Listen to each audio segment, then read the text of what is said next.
Welcome to College Park. We're inside the Jones Hill House, the home of Maryland football. Had to wait a few minutes to start filming here in the weight room for my hives to subside. But now that they're gone, we can get going. Dave Reps and Jerry DiNardo and Howard Griffith. We get a chance to watch the Terps go through their paces coming up here in a little bit. What are you guys most excited to see? Well, this is a team that opens with 5 matchup opponents, meaning teams that they can certainly be competitive with, certainly win. So they have camp to get the offensive line up to speed. They've got great talent at quarterback, great talent in the backfield, on the perimeter, but until that offensive line develops, their offense isn't going to be good enough to go through an entire season. On defense, Brian Williams, second-year defensive coordinator. I think what he's going to tell us today is one of their big goals is to cut down on big plays, which is always the defensive coordinator's goal, but I think Brian's going to think that they had way too many a year ago. Yeah, a lot to build on the defensive side. You know, I thought they got off to a really good start, and to be able to build on that from last year will be important. How do the guys that come in through the portal, how are they going to be able to help this team, particularly on the offensive side? They've got depth there.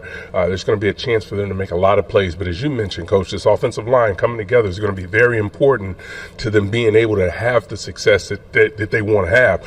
You know, coming here last year, Coach Locksley was talking about having a quarterback play in neutral, not get too high, not get too low. Let's see this week or today what the mantra is going to be. How does he want him to take that next step to become that elite quarterback that everyone believes he can be? Yeah, you know, Howard, back to the offensive line, only one returning offensive lineman. I mean, that's a major chore. But again, a early season schedule, right, that their development doesn't have to be done by the end of camp, but it's going to have to be done time to get into the meat of the schedule. And I think both lines of scrimmage are concerned, and this is something that Michael Locksley's talked a lot about in his time here, of getting up to speed, getting to that level where you can compete in the Big Ten. A lot of it, in his mind, is line of scrimmage. On the defensive line, you got a lot of transfers filling in there, so we'll see how well the portal treated them. They've done a great job here. I mean, it's been a really good last couple of years. I think the missing part of the equation is beating the teams they're not supposed to beat. They're 1-8 against ranked foes the last 2 years. So that, to me, seems like the next step. Yeah, it is the next step. And I think the challenges at the line of scrimmage are pretty predictable. I mean, we just left Penn State, right? I mean, 15 years in the making to this. No, seriously. That's really what it is. Seriously. Absolutely. It's painstaking. You can't have attrition. You've got to have development. So the blessing here is they have good talent around both line of scrimmages, but it's going to take a while with development. Yeah, I think the other equation, too, is you talk about the offensive coordinators, Josh Gattis coming in, Kevin Sumlin coming in, and really familiar with Mike Locksley, so that's going to be important. How that works out, who's going to be the play caller, how are they going to get prepared offensively throughout the week? I laugh. That's 3 offensive minds. I mean, seriously. Good ones, too. Oh. Yeah, really good ones. I'd love to hear some of the discussions. Well, we're going to have a chance to talk to both of those guys coming up. We'll have a chance to talk to Mike Locksley as well. And you guys mentioned it. Look, there are concerns, but, man, they have a lot to build on here. It starts with having a quarterback as good as Tagovailoa. We know how important that position is, but the running back spot is really solid as well. This is a team that it feels like is poised to be one of the more dangerous offensive teams in the league if they can figure out the offensive line situation. You talked a little bit about Tagovailoa and kind of what they were expecting from him last year. Where do you feel like his development is, and what do you want to see from him here today? Hitting the big plays. We know what he can do when he gets outside of the pocket. He does a great job of keeping the eyes downfield. But we want to see him hit some of those big plays. I think that'll be an important part because he's going to have receivers that are going to be able to get behind corners in this league, and he's got to be able to connect on those. I think those will be some of the things that they'll really be really trying to work on throughout camp. Howard, you mentioned him getting outside the pocket. That's my biggest fear because not a young quarterback, but a quarterback that can run, if the protection's not good, they don't want to throw it away. They don't want to get sacked, so they start to scramble. And you know, sometimes good things happen in the scramble, but oftentimes you put yourself at harm's way. You throw it across your body. You never throw it late across the middle. Well, when you run into the sidelines, where else are you going to throw it? You know, so all these bad things can happen, especially if you get out of the pocket too soon because you want to make a play. He's been around here a while. He's seen a lot of and really been coached well. So you would expect that he's gotten to the point where he will want to throw it away. He's going to live to play another down, and we've really watched him continue to grow. It's been different things that he's had to work on throughout his career here that he's had to continue to get better on, and he gets better with it every year. So now with that leadership role, with some of the new players that they're going to have integrated into the offense, we talked about defense as well, I think he's in a perfect position to really give this team the opportunity not to beat the matchup opponents, because that should happen, but to beat and win the games that they haven't won in the past. Really fascinated to see whether this is the year Maryland ends up with a winning record in conference play, something they've not done since joining the Big Ten. The schedule, to your point, I think sets up well for it. Yeah. We'll see whether or not they're able to pull it off, and we'll start to get some answers here in the next hour. As we were discussing, a favorable schedule for the Terps early. They open with FCS Towson, then 4 straight games against teams that finished under 500 a season ago. In fact, in all, 7 of their 11 FBS foes had losing records last year.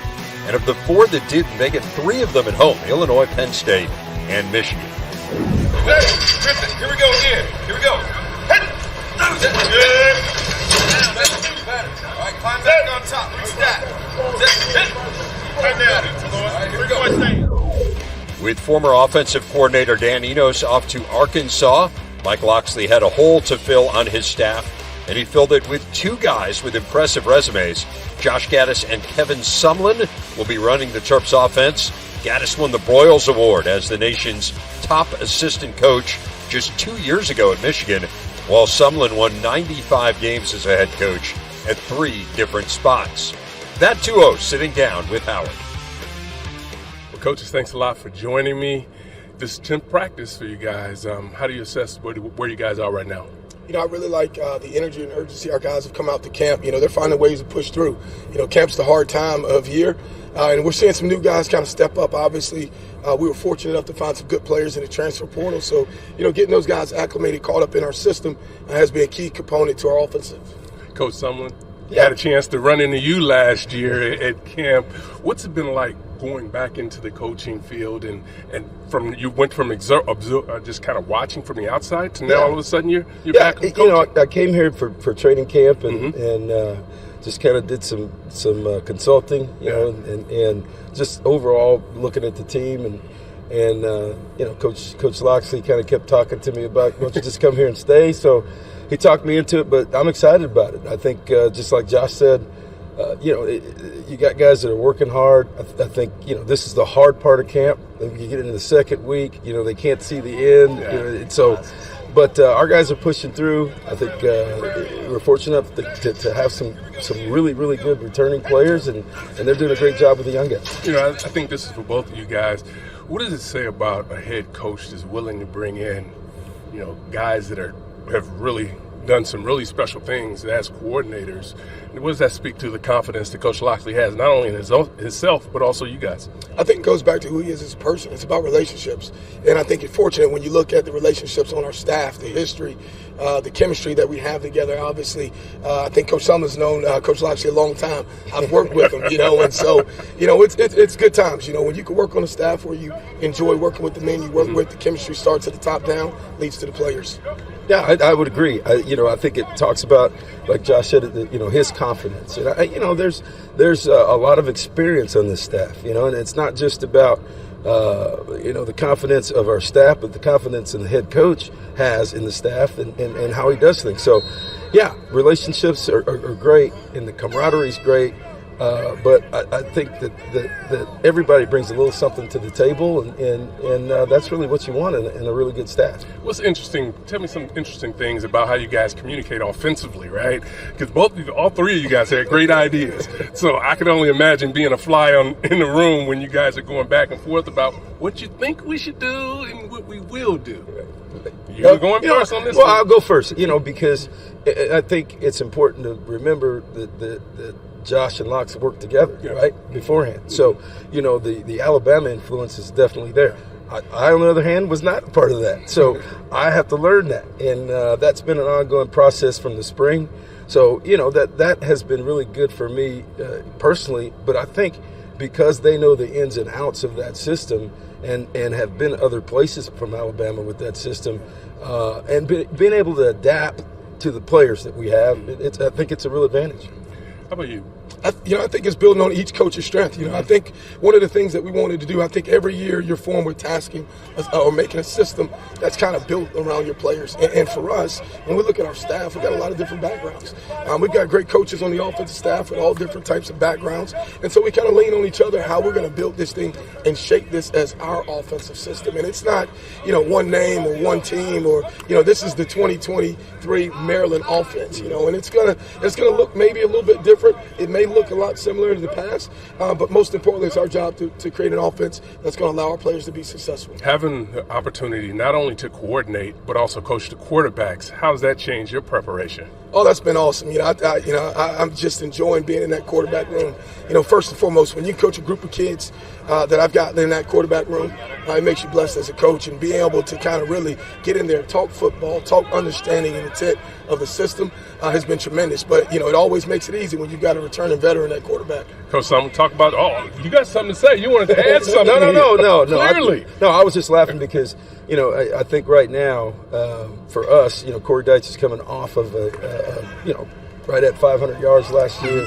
Has played a lot of football here. We've got 4 younger guys in that tight end room that he's got to be a leader. Yeah. But it's a different challenge. When you have one really experienced player and some other guys at that position and really in and out across the board, it's a little bit different challenge, but it's a lot of fun. Well, guys, thanks a lot for taking the time. I know you want to go back and watch film. So. Always good to see you guys. All right. Appreciate it. Hard-nosed football. You're going to see hitting. You're going to see us play physical. You're going to see us play fast, electric, fun, free. In the past, we hadn't talked about championships at all. It was pretty much just making it to bowl games, winning those bowl games. And now that we're moving to that space where we feel like we can compete, it's like we have a little bit more pressure, but we don't feel pressure, honestly. Our team wanted to talk about championships the first 4 years, and I would have none of it. But now seeing the work that these guys are doing, the connection and commitment that they've made leads me to believe that now's the time for us to talk championship football.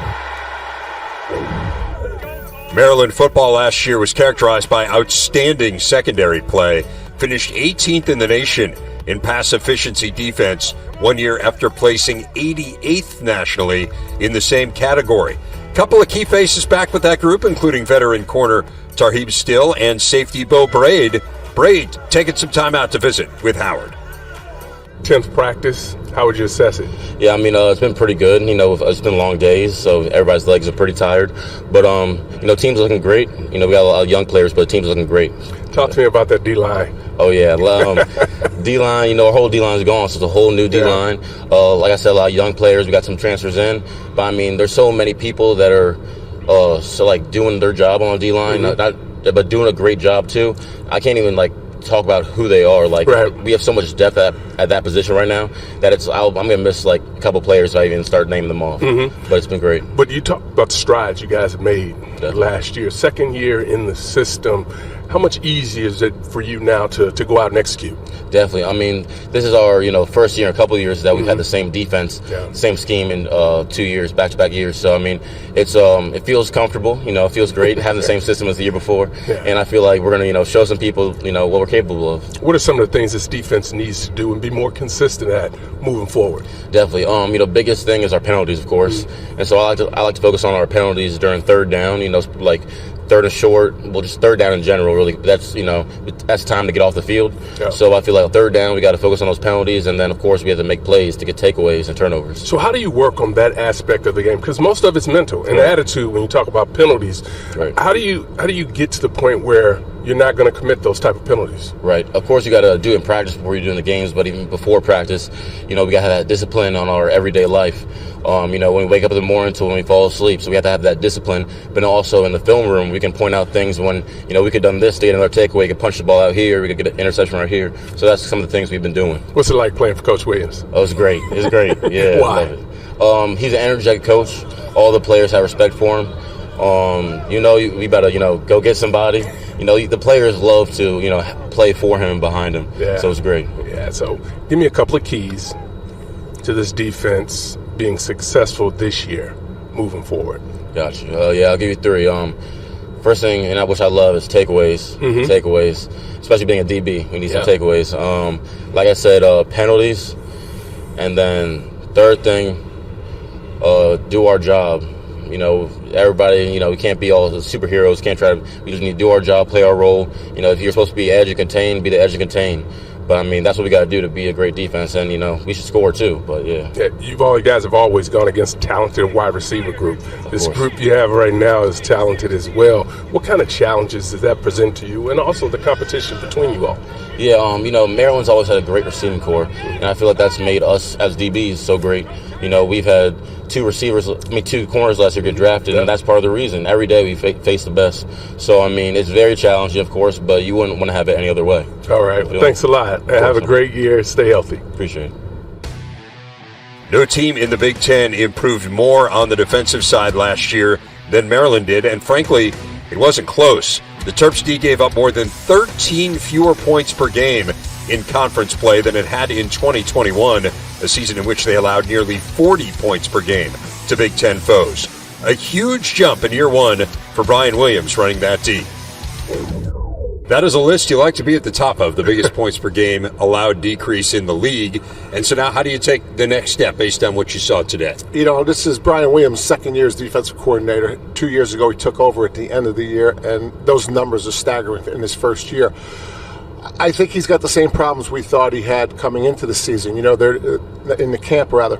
They're not great up front. They're not deep up front. But on the second level and the third level, they can really run. So I think adding someone to the box to help the front to try to get the offense in bad situations would help them, because when you get the offense in bad situations, the second level and third level are going to be tested, and I think those 2 levels are in good shape. Yeah, I think one of the things you do in that situation to try to build on it, you go into the portal. You have to be able to recruit the better athletes that you need to really be able to fit that system, Dave. And I think they've done a job. I really like what this defense looks like. They may not have the great pass rusher, at least it hasn't shown himself yet, but those guys inside, they're stout, they're big, and they will not be easy to move around. So when you talk about the experience and the length that they have at the linebacker position, and also you look at the secondary, to me that gives them the chance that they need. So this defense, I think, will improve, continue to make strides in the second year. Let's call it the second year of his install.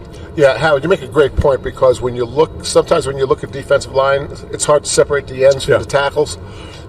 It's easy to separate these guys just by body type, and that's a good thing. It's just the depth, and Howard's made the point about pass rush. Those are the 2 things you worry about. Really excited about Jordan Phillips. You could kind of see why today. Again, tree trunks for thighs, right? Really built solidly. Quayshawn Fuller.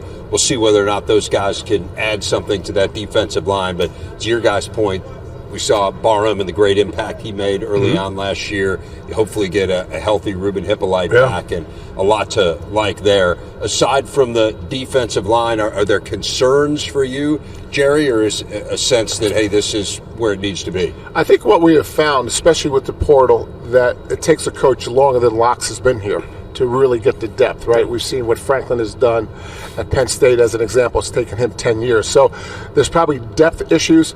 The one thing that's going to help him, it's going to help both sides of the ball, is the schedule. It's a manageable schedule going in. So they can continue their progress and their improvement during some of their weaker opponents in the early part of the season. Not everybody has that luxury. And you talk about gaining confidence as a defense, right? And some players that are going to have to step in and make some plays, they have time to be able to do that. And that's why I think it's so important when you look at the defensive line that they have. Those are big bodies up there. They're going to be tough to move, that are going to command double teams. Not so much because they're great pass rushers, but they're space eaters. They're going to take up a lot of room, which is going to allow those athletic linebackers to really roam free and be able to penetrate and really slow teams down. And Reverend, to answer your question, I think they're fine at the second and third level. I mean, I think they look like a good team there. It's the up front people they've got to get straightened out. Other than that, it was pretty impressive. So let me just ask you this. Are you saying that I didn't answer Reverend's question? Because that's what it sounded like. He just felt like everyone should answer Reverend's question. He was acknowledging that. Are you assuming I was listening to your answer? Okay. Oh, I'm just kidding. Hal. This is rough out here. We're losing it. Hey, that's the most important thing we can have happen. Throw it back. Give up purpose to the race. Never mind, in there a lot of scrimmage. Maryland's identity under Mike Locksley has revolved around the offensive side of the ball. Finished fourth in the Big Ten in total offense last year for the second straight season. An explosive group that averaged better than 28 points per game. Looking to build on that behind outstanding QB Leah Tagovailoa and a dynamic running back duo. Fellas, let's dive into this offense a little bit. It all revolves, obviously, around the quarterback and Leah Tagovailoa. What did you see from him out there today? Well, I'm going to say it might revolve around the coaching staff. Think about it. Josh Gattis, offensive coordinator, Mike Locksley, head coach, and Kevin Sumlin, also on the offensive side. Not only is that a lot of brain power and a lot of X's and O's, but watching Josh Gattis coach team drill, he coaches everybody, and he's an aggressive coach. He's a fun coach to be with. I think, Howard, when Leah's at quarterback, you build the offense around him. The obvious question is, the offensive line's got to get better. They've got to continue to improve, and I think they can do that. But I think one of the big things when you think about Leah is really hitting the big play down the field, really being able to take the top off. He can do it. The arm strength is there. You look at this wide receiver group, they're long and lanky, can go get the football. But I think it's being able to connect on those big plays downfield, which really will change the tide of the game. They have all the ability to be able to do it. They have to be able to execute better on that, though. One of the things you love about Leah is, he breaks the pocket and makes the play, and that's one of the things that you really worry about. And when you match someone like Leah that can scramble and make a play with an inexperienced line, you've got to hope he has patience. There's nothing wrong with an incomplete pass. Yep. But if Leah's going to scramble more than he has because of an inexperienced line, I'm assuming there could be more pressure. I don't know that that's a fact. When he's out in the perimeter, he's got to really make good decisions. He's got to be careful with the ball. Yeah, last year's about staying in neutral, right? Getting in neutral, not getting too high, not getting too low. And as he continues to develop as the leader that he has to be, which I'm sure he's doing, it's about still being able to make those plays. You talk about throwing it away, understanding all the situations that you're in, he's got to be able to do that. Yeah, when you're that competitive, and we've seen how much of a competitor he is, again, an incomplete pass is not the worst thing that could happen. And I think the challenge there, too, is even exacerbated by the fact that you have so many good pass catchers out there, right? They are so talented at receiver, and so you could see where the temptation would be, hey, throw it up there, let a guy make a play. But I understand what you guys are saying, and I think really the point is how much revolves around the offensive line. Wasn't a great line last year to begin with. They did a great job in run blocking. Weren't as good in pass protection. They gave up 43 sacks, which was the most in the Big Ten. You've got one guy back in Delmar Glaze. What did you think of that group today? They're a ways away. One problem is their depth. Howard and I were talking to Locks. They're nowhere near the number he wants. Yeah. He wants to be 4 deep. I don't know that today they could even be 3 deep. They look athletic. They look like they're coachable. They're certainly all working hard. Yeah. And again, go back to a schedule that allows them to develop beyond camp. Yeah, I think that's the biggest part, being able to develop. This is going to be a work in progress for, obviously the rest of camp, but also the first part of the year.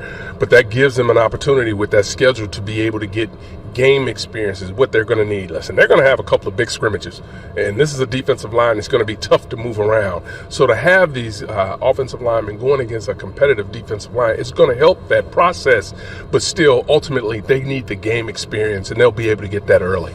Well, to your point, Jerry, if it doesn't get done, it's not for a lack of great offensive minds around. It's a really, really good staff. Tagovailoa, obviously the focal point of the Maryland attack, fresh off a season which saw him finish second in the Big Ten in completion percentage. He and J.J. McCarthy, the only two in the top 5 who are returning this year. The Terps' career leader in passing yards and passing TDs, joining his star running back in a conversation with Jerry. I always thought quarterbacks and running backs had one thing in common. They always like to watch other players play their position. So I'm going to ask you the same question. I'm going to start with you, Leah, because I think it's going to be an easy answer. Who's your favorite quarterback to watch, both in the college and in the pro level? I think my brother. I thought that might be your first answer. Pro level. But college level, I think Caleb Williams, he's nice.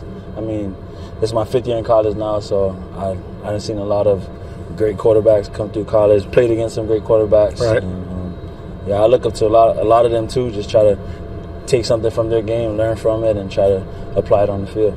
Roman, who do you like in running backs? I'll say, I like a lot of running backs that are in the NFL. They have a lot of diverse skill sets, and they come together to make a lot of great plays on the field. But I feel like I would say Alvin Kamara in the NFL. And if I look at college, I think about any of the running backs in the Big Ten. We have a lot of great running backs from, here as well. But, I say running backs like the ones at Ohio State and Penn State and things like that. So I can't really choose one. But if I choose one, I'll go with the safe bet and say Antoine Littleton. And what do you like about him? He's a bruiser. He can damage you in a lot of ways. Roman, tell me the best thing about Coach Locksley. The best thing about Coach Locksley, I think, is because he meets it at our level. He preaches about being a player-led team, and he carries it that way. He lets us pretty much, be where we're good at and make the plays that are out there to make. And he's like a father figure to a lot of the players on the team as well. Leah, tell us something about Coach Locksley that Roman didn't mention. Other than what Roman mentioned, Coach Locks is really the big reason, we're having this whole turnaround. I think he did a really good job of having the whole team, the whole program really just buying into the process, buying into doing things that's necessary, even, especially the hard things. Because it all relates back to life. Football is a game of life, and there's a lot of lessons you can learn through it. And Coach Locks is just teaching us, a lot of lessons and helping us grow up, not only to be better as football players, but to be better as men. What's something you have to do on the offensive side before camp's over to make yourself better? Make myself better. Just continue to work on our efficiency as an offense. I think we have a lot of experience on the offense and our skill set and on our O-linemen. Even with the transfers coming in, they still have a lot of years of experience under the belt. So I think it's just a matter of us executing and being consistent with it every day. And I think the more we continue to do that, the more we play with confidence and everything will be clicking. So, Roman, what do you want to get done before the end of camp?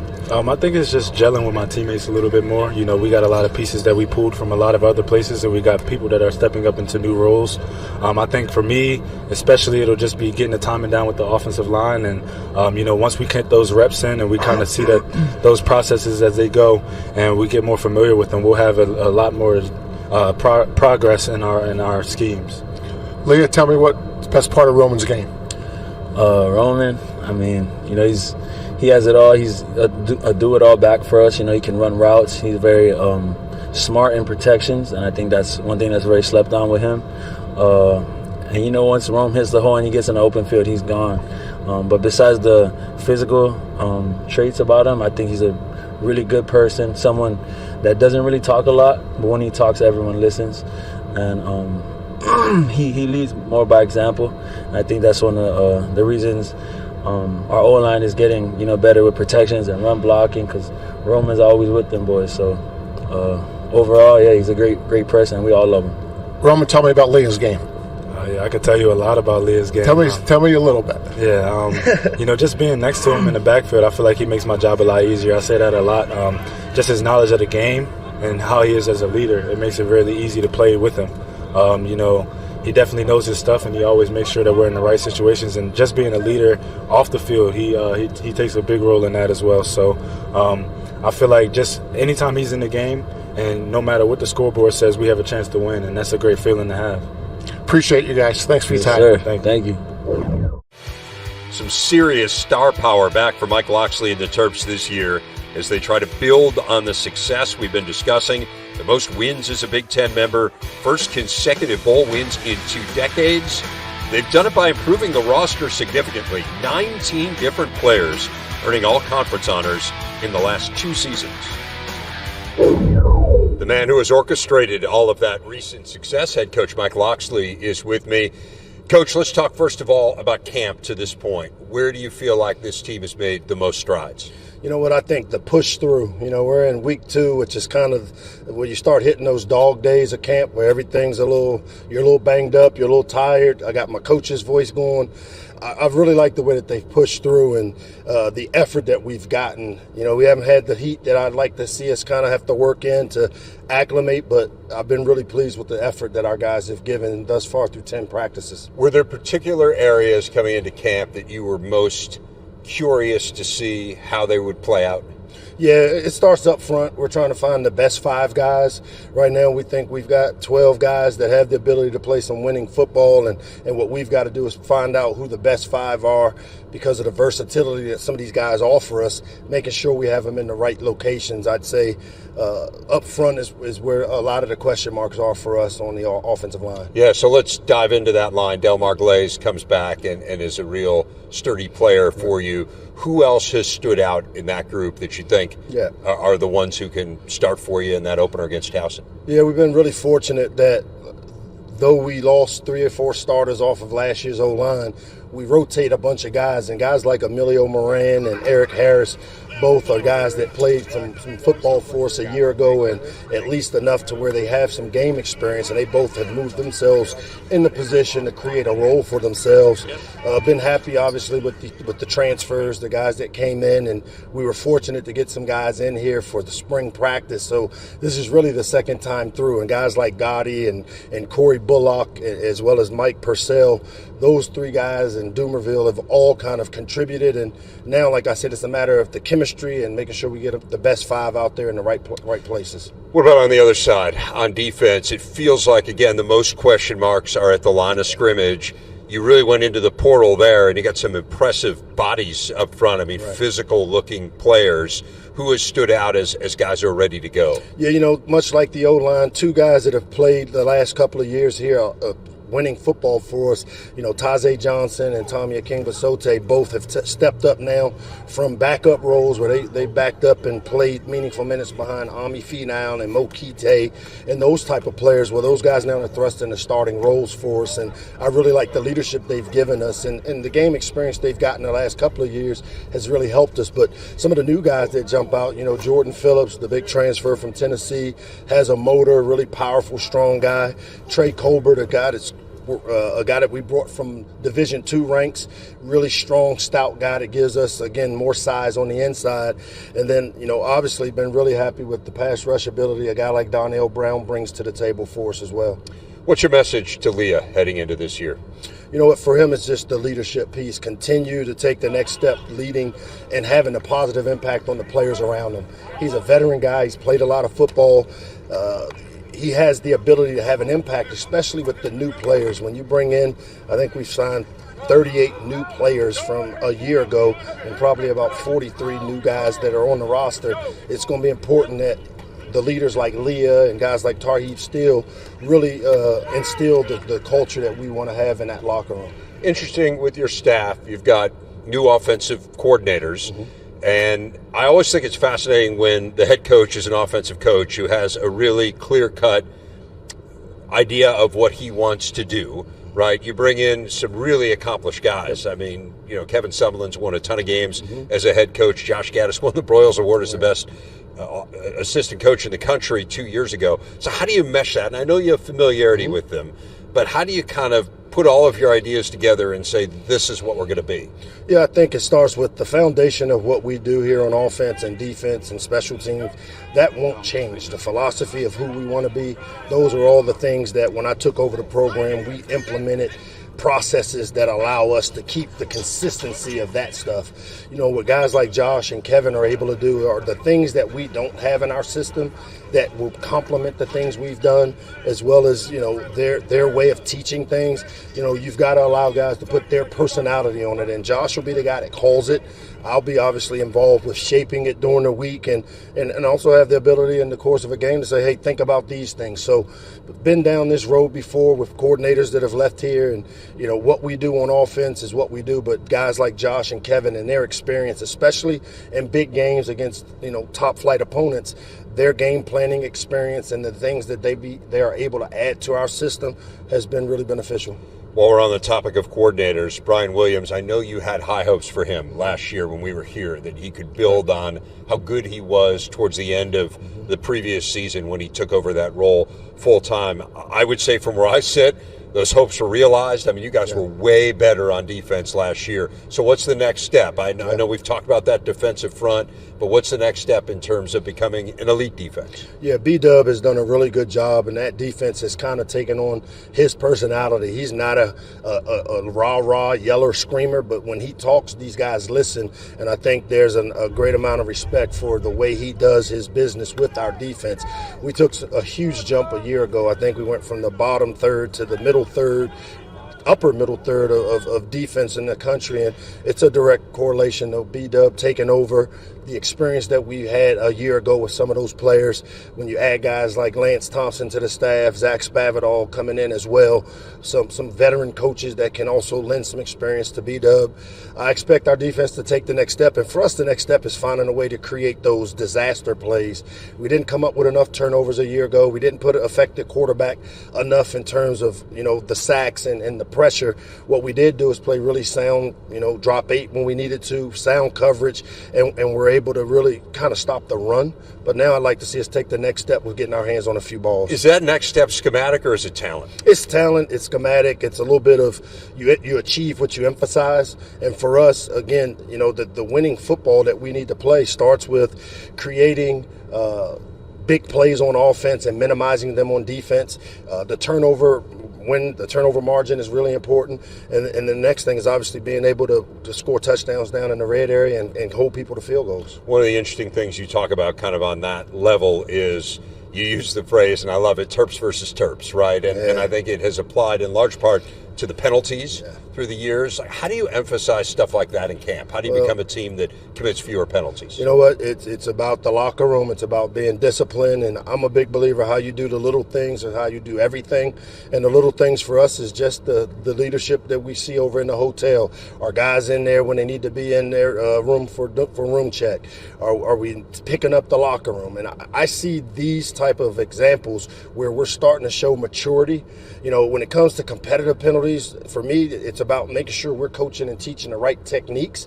But some of these things is just a matter of if guys are going to get us penalties and make dumb mistakes or dumb plays, get them out, and we finally have enough depth to where we can get guys out of the game if we need to. Coach, one final question for you. It's interesting, the buzz around this program, right? People are really excited about where this is going. There are a lot of people throwing around numbers. Is it 8 wins? Is it 9 wins? Is it beating some ranked opponents? How do you define success for Maryland football this year? It starts with getting off to a fast start against a Towson team that we don't have a lot of information on, and then building on that. I mean, we got to continue to take this thing one game at a time. You don't build on what you did last year. You got to knock it all down, as I've said before. And it starts with having the right kind of habits and behaviors in the locker room, the type of culture, and then making sure that our players understand that to win in the Big Ten, we've got to be a disciplined team. Mike Locksley, always a pleasure. Thanks, Coach. Thanks, Dave. We've talked about the massive jumps for the Maryland D last year, significantly better across the board. Opponents scoring down more than a touchdown per game overall. That points total the lowest they have allowed as a Big Ten member. Cut down significantly on the big plays and forced 5 more turnovers. All this in year 1 under coordinator Brian Williams, who sat down with Jerry. Coach, second year as the defensive coordinator. What's different about the second year from the first? The second year you have more cohesiveness. Everybody that was here last year knows what to expect, knows what the standards are. You have more people readily available to assist with the new guys in the program, with the young players, familiarity, and just being able to correct the wrongs from last year at a rapid pace. It makes a world of difference for us right now. Last year you held opponents to the fewest points and yards in 13 years. Where do you see the improvement this year?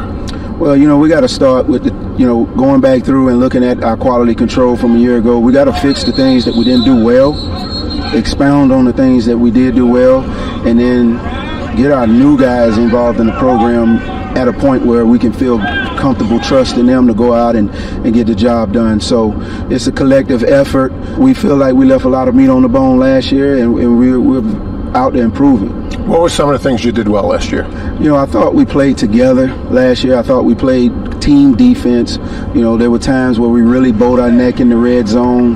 We responded in sudden change situations. I thought we played a lot of players. We created some depth that helped us in our schedule in this league. We had a really tough schedule last year, and just being able to play consistently from the first game to the end. Not well at all the times, but for the most part we played hard, and I think if we continue to do those things, then we'll see improvements from last year. That was the good. What was the bad? The bad was some of our short yardage situations in some big games, offsides on 3rd and 4 in the Ohio State game, and a critical point of the game. Just some of the mistakes we made, turning some guys loose in the Penn State game, those things come to mind. Just really not tackling well at times, but really the short yardage situation is something that we really spent a lot of time on in the spring, just helping our guys understand different formations when it gets tight like that.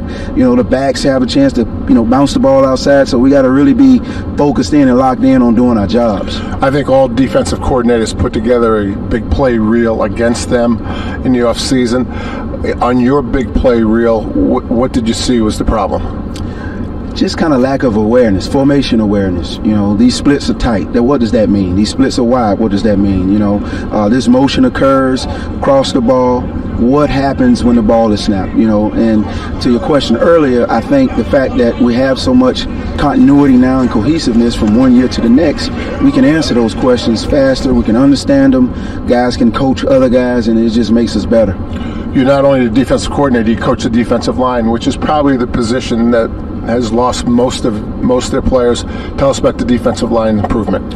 We feel really, really excited about, some of the guys we got returning. Tommy King, Basode, Taze Johnson, Quayshawn Fuller, to name a couple guys. We feel excited about Jordan Phillips, who came in out of the portal, as well as Trey Colbert. So, we're looking forward to those guys really stepping up. They have to play really well, obviously, in this league, a physical league that is going to really make you bow your neck and stop the run, especially late in the year. So we're looking forward. By then, we should be stout and ready to go.